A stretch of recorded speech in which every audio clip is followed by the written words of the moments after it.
Orang tuanya membawa Deborah ke IGD karena kondisinya kritis.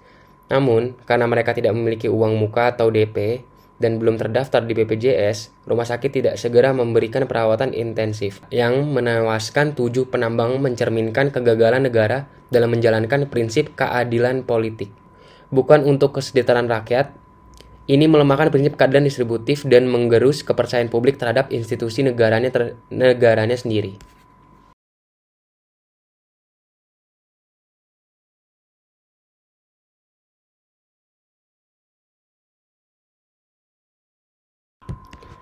Assalamualaikum warahmatullahi wabarakatuh. Perkenalkan, nama saya Parikesit dengan NIM 0721113333079. Di sini izinkan saya untuk mempresentasikan tugas ujian akhir semester mata kuliah IDD Keadilan saya. Ada 2 studi kasus yang saya pilih sesuai dengan mata kuliah IDD Keadilan.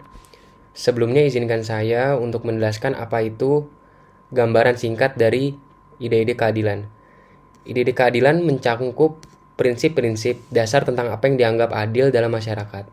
Keadilan distributif berbicara tentang pembagian sumber daya secara adil, seperti akses yang setara terhadap pendidikan dan kesehatan.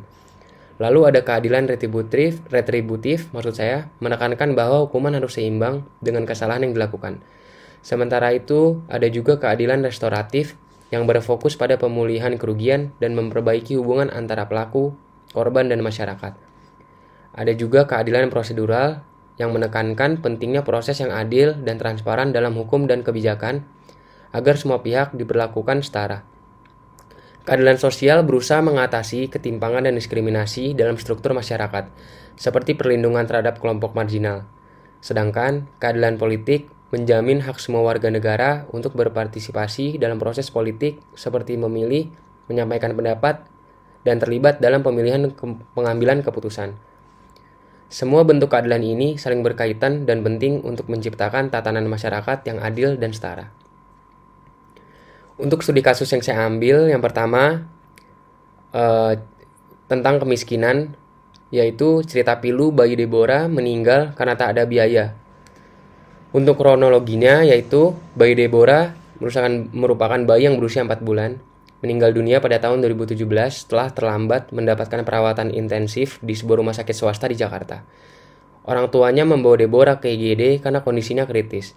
Namun, karena mereka tidak memiliki uang muka atau DP dan belum terdaftar di BPJS, rumah sakit tidak segera memberikan perawatan intensif di ruang PICU atau Pediatric Intensive Care Unit. Untuk masalah utamanya yaitu rumah sakit meminta uang muka untuk perawatan PICU atau PICU karena tidak mampu membayar. Deborah hanya dirawat di IGD dengan peralatan terbatas. Setelah kondisi memburuk, Deborah akhirnya meninggal dunia. Kejadian ini memicu kemarahan publik. Pemerintah melalui Kementerian Kesehatan melakukan investigasi. Rumah sakit tersebut dinilai melanggar peraturan tentang pelayanan pasien gawat darurat yang seharusnya tidak boleh ditolak karena hanya alasan biaya.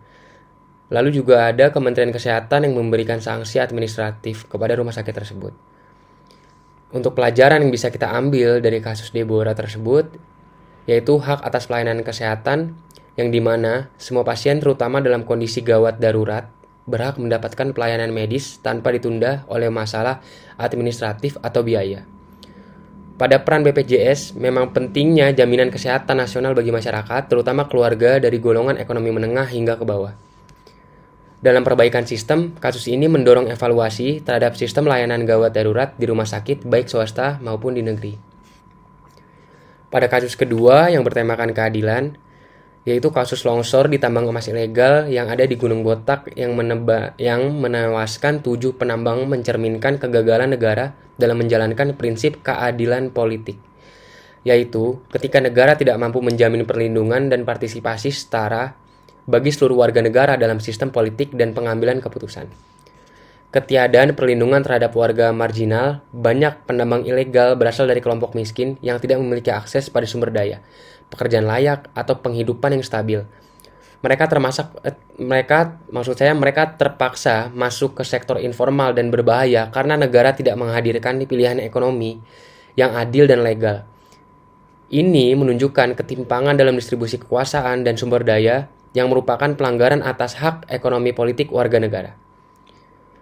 Negara absen dalam regulasi dan penegakan hukum yang berkeadilan. Dalam perspektif keadilan politik, hukum seharusnya tidak hanya hadir untuk menghukum, tapi juga untuk melindungi. Namun dalam praktiknya, aparat penegak hukum seringkali bersikap permisif atau bahkan terlibat dalam praktik tambang ilegal tersebut. Ketika hukum ditegakkan secara tebang pilih, keras terhadap pelaku kecil tetapi lunak terhadap pemodal besar, maka keadilan politik menjadi tidak efektif. Minimnya representasi dan partisipasi masyarakat lokal. Masyarakat di sekitar Gunung Botak seringkali tidak dilibatkan dalam pengambilan keputusan mengenai tata kelola sumber daya alam mereka sendiri. Hal ini melanggar prinsip partisipasi dalam keadilan politik, yaitu hak warga untuk didengar dan menentukan arah pembangunan di wilayah mereka sendiri. Politik transaksional dan korupsi. Keterlibatan oknum aparat dan elit lokal dalam tambang ilegal mencerminkan politik transaksional, di mana kekuasaan digunakan untuk kepentingan pribadi atau kelompok, bukan untuk kesejahteraan rakyat.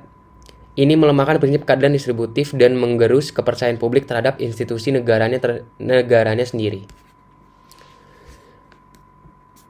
Dalam kerangka ini, keadilan politik, kasus ini bukan sekedar bencana alam atau kriminalitas lingkungan, tetapi cermin dari sistem politik yang gagal memenuhi hak-hak dasar warga negara. Perlindungan, partisipasi, dan kesetaraan di hadapan hukum. Solusi ke depan menuntut perubahan sistemik mulai dari reformasi tata kelola sumber daya alam, pemberdayaan masyarakat lokal, hingga penegakan hukum yang adil dan transparan.